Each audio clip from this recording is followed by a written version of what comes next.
So I'm here with Greg A. Robinson, a member of the Chinook tribe and a very accomplished artist, known for his beautiful wood carving.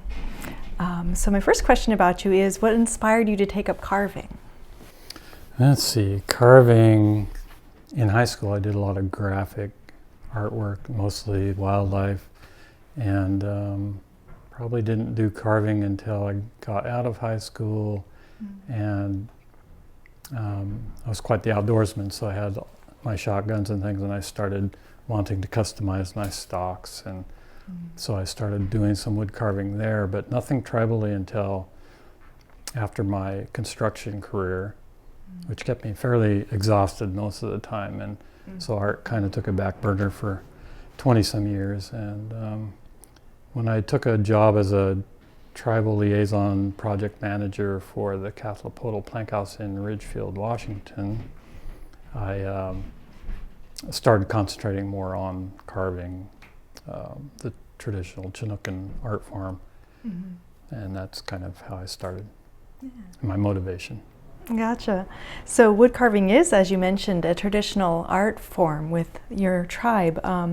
Would you describe your artwork as more traditional or more contemporary, or do you do a combination of both in your artwork? Well, I think everything that's made today is contemporary, but I try to stay within certain boundaries that I've created for myself within the what I call the art identifiers for the form on the Columbia River. And so especially my early work tried to stay really in line with traditional looking work, traditional materials.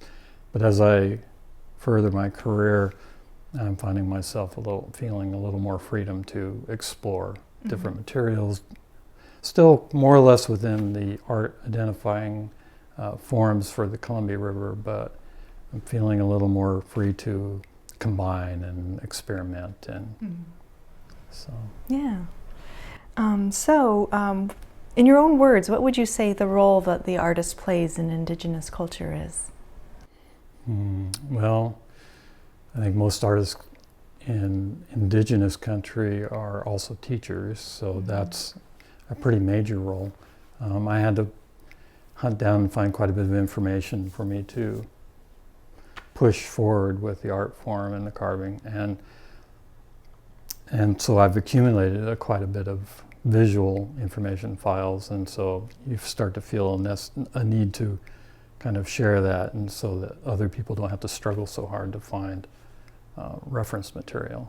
Yeah, so it sounds like your role is also somewhat of an educator. Yeah, very much so, and pretty much from about the time I started carving, Greg Archuleta and I started a Lifeways program here for Grand Ronde.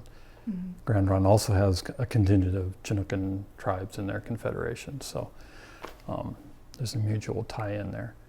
And so we've been working pretty much from the Plank House days, 2005, 2006 to present day, and continue to teach weekly for Grand Ronde and intertribal youth and, intertribal members within the Portland urban area. That's really wonderful. Yeah. So you actually work in several mediums other than just wood. You also carve in other mediums, and then you also, I've noticed, do some two-dimensional work in painting. So what has led you to explore other mediums? Okay, so along with the wood carving, I do stone carving. And the motivation behind that's both it's in line with the Chinookan culture did some of the largest stone carvings north of Mexico. So kind of within that traditional large stonework, I've done a couple of stone public art projects out of basalt and granite. And so that's kind of the reason I went down the stoneworking mode, and also some bone, antler, clay to some degree, although I haven't done a whole lot in clay. And then recently, also I should mention sheep horn. And then recently painting just in the last 3 years, I think, as a way to, the carvings are really rigid and kind of fine tuning type of a thing, very precise. And so painting I just decided at the first of the year, one year, I was going to take a shot at painting and see where it went, not knowing if it would take off or not.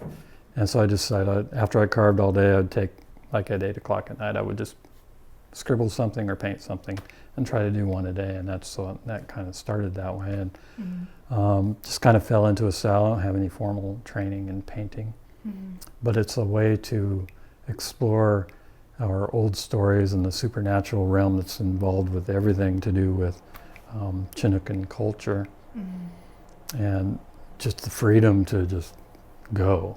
And it's kind of a crazy world, and some of them look really strange and odd and unsettling at sometimes, but that was the nature of that part of our culture. So that's been fun, and it's becoming a more successful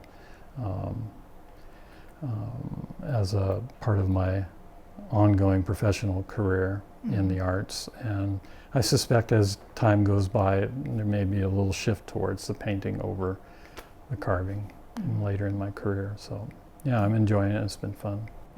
Yeah, it seems like they express different things in different ways. Yeah, there's all the color, and I mean, there's just wide open, no restrictions, and you can just paint kind of from the soul and the heart, and just let it go. If you don't like it, you put black over it and start over again. So yeah, it's much freer than carving.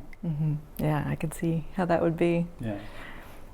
So how has your practice changed over time? My practice. Yeah, your art practice. Or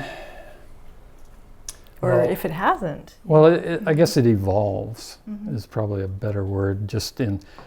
So as I got better at carving, of course, the challenge, you're constantly challenging yourself to do more intricate, so I kind of get fixated on really small details and real fine lines, and in cedar that can be challenging because cedar's a soft wood, especially red cedar. So I like that part of it. I like the challenge of trying to do something with it that is more difficult. And then of course the painting has become a new thing, but also part of our goal in teaching and exposing the public to the art is to make the general public in the Portland area more aware of the art that's from this area. And surprisingly, Chinookan art is still relatively unknown. Most people would see it and not recognize it as Chinookan art, and so part of our goals as teachers and artists is to change that, make people more aware. The plank house that I mentioned was a good step in that direction, because now it's become one of the largest stops for school kids for field trips. Oh, that's wonderful. And so they can come in there and they can actually get a straight dose of history that's accurate. It's not totem poles and cultures that are kind of been brought in over the decades and into the vacuum that's been left in the Columbia River area from a lack of our art being seen. So you feel that the awareness is raising in terms of... Yes, so I'm getting more calls for public art, so that's a sign, and it's a slow increase, but it's a sign that institutions and corporations or whoever are beginning to think more about representing the accurate art for the area, and that's a real good thing. Yeah, definitely. It has a long ways to go, but we're getting there. Going in the right direction. Yeah. Yeah. Will you talk about some of your public art pieces that you've done? Tell us about your favorite one. Favorite? Well, I'll tell you the first one was a basalt carving along with a bunch of other stonework in Parkersville Landing in Washington and Kamaswashigal area. I think it's the port of Kamaswashigal. There's an old park there, Parkersville Landing, and there was a Chinookan town or village, whatever you want to call it, close by right there. And there was an elderly lady, I cannot remember her name, but it was a long time dream of hers to put a Chinookan element in that park. Wonderful. So it was a project of hers that she had in mind for a long time.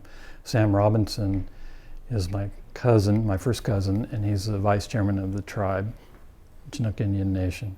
And he was sitting, I believe he was on the board for the port or something, and involved in one of the committees, and he recommended my name popped up, and that led to that project. And so that was kind of my first big public art project. Mm-hmm.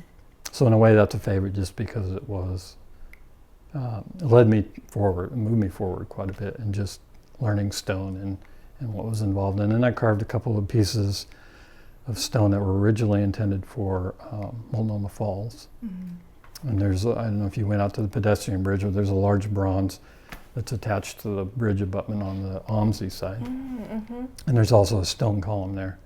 That's one of two.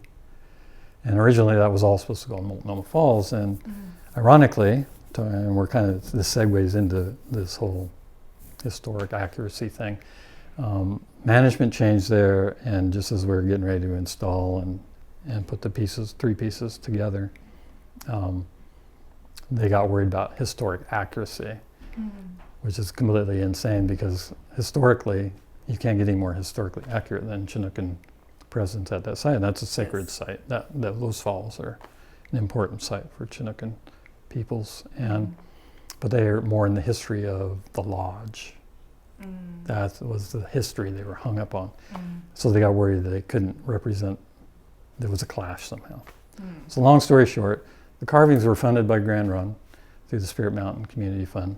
And so they were in their possession when the falls didn't want them any longer, and they ended up on the pedestrian bridge as a donation by Grand Run to TriMet.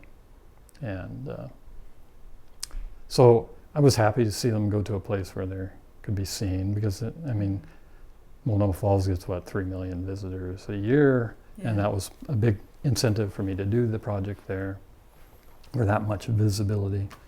And so when the project stalled, I was disappointed, and probably not that many people see it on the bridge, but all in all, it's a good place for them, and I'm happy that they're there.